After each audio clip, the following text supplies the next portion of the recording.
everyone. My name is Jayne, and I first spoke out about current events in Liverpool at the beginning of August. I basically tried to reach out to my generation in hopes that I could wake them up, if you like. And I did actually manage to reach out to a few of them, and a lot of them are now actually willing to stand with me to make the change that is needed in the world right now. So I also spoke a little bit about unity in my speech, and that's what I want to focus on today. But I'd just firstly like to clarify something. From my speech in Liverpool, I did get a lot of comments claiming that I'm an anti-masker or an anti-vaxxer, and I'm neither of those things. I'm pro-choice, and the key is informed decisions. And with COVID, I've informed myself enough to believe that there's an agenda behind the masks and the vaccine, therefore I do not comply. But if people choose otherwise, that's perfectly fine, that is your choice. But I'd hope that people would make those choices based on being informed. So, unity. The definition of unity is to join as one, to combine and to unify in purpose. And as human beings, we should be able to live in such a way. We should be able to live in harmony as one, but we don't. We live divided, and we're divided by the things that make us different from one another, such as age, race, religion, young, old, sexuality, class, and where you come from, and so on.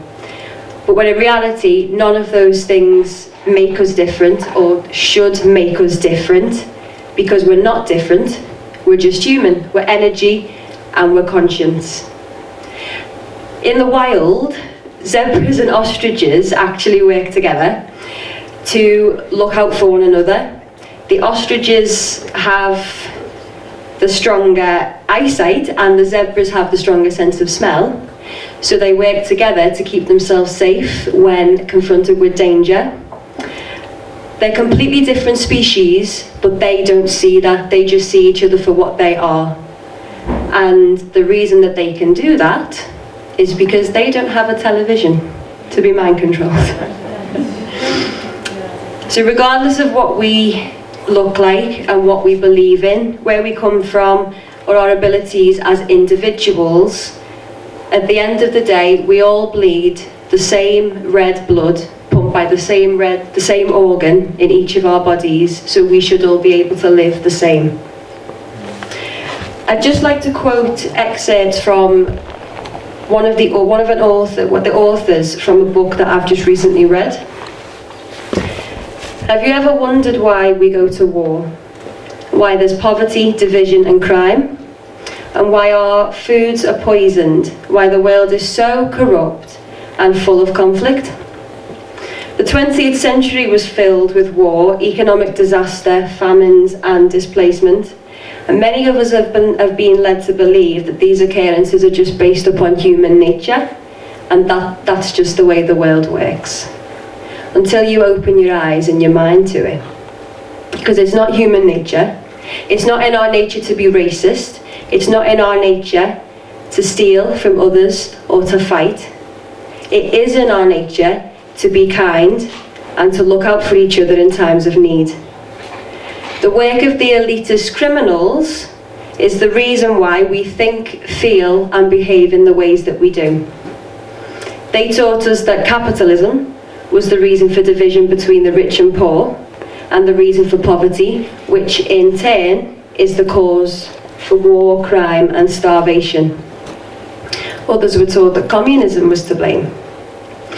But it was never those things, nor was it ever us, the people. It was all the criminals doing. They rose to the top of the media companies to control our news and entertainment. They rose to the top of the banking system, the agricultural food companies and the pharmaceutical companies. They used their control of the media to set black against white, man against woman, young against old, Muslim against Christian and more. And they convinced us that we were the problem, so that we would fight to destroy ourselves. And to speed things up, they even attacked all aspects of humanity that make us strong, such as family. Using their influence over culture, they've popularised lifestyle choices that led to a surge in broken homes, lost youth, and substance abuse. But we're all just trying to get on with living. So where are all the good guys? The good guys have been around, they are still around, and many are in this room. And we're all fighting for the same cause. We're fighting for the change that the world has needed for so long. The good is out there because it has to be. There has to be a balance, that's how the universe works. But the numbers need to grow. And the way to do that is to inform others in ways that leaves them thinking and questioning. Don't tell them what to do, and don't judge them for their choices. And when I say that, I mean calling people sheep or tinfoil hat wearers. Now I can personally hold my hand up and say that I've been guilty of that, of calling people sheep. But now I've come to realise it's not really the way forward. Neither is calling people tinfoil hat wearers. It does work both ways. It creates division, but what we need is unity. So the best thing to do is not to judge someone, it's to question them. So ask them, why are they making those decisions? Is it to stop the spread of the virus? Or is it because they've simply just been told to do what they've been told to do? And ask them if they know of the information that you know to help them expand their minds and knowledge and help them take back control of it. I'd like to kind of set that as a challenge for everyone, to go and inspire someone and let them see what's going on. Don't be afraid to talk to people and let them know that they don't have to be afraid, because it is fear that's driving this entire situation forward. Encourage them to expand their thinking and do their own research.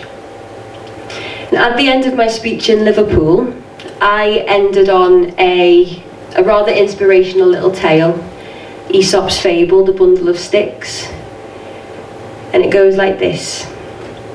It's the story of an old man, father to a set of sons who are constantly fighting with one another. And on the point of his death, the old man calls his sons forward to give them some advice. And he asks the servants to bring forward a bundle of sticks which are all tied together. And the old man then asks each of his sons to one by one attempt to break the bundle of sticks. And they all try, but they're all unsuccessful. He then asks for the bundle of sticks to be untied and gives his sons a single stick. They're then ordered to each break the individual stick, and each stick was easily broken. So the message from the old man to his sons was, individually you can be conquered, but together you are invincible. Thank you very much.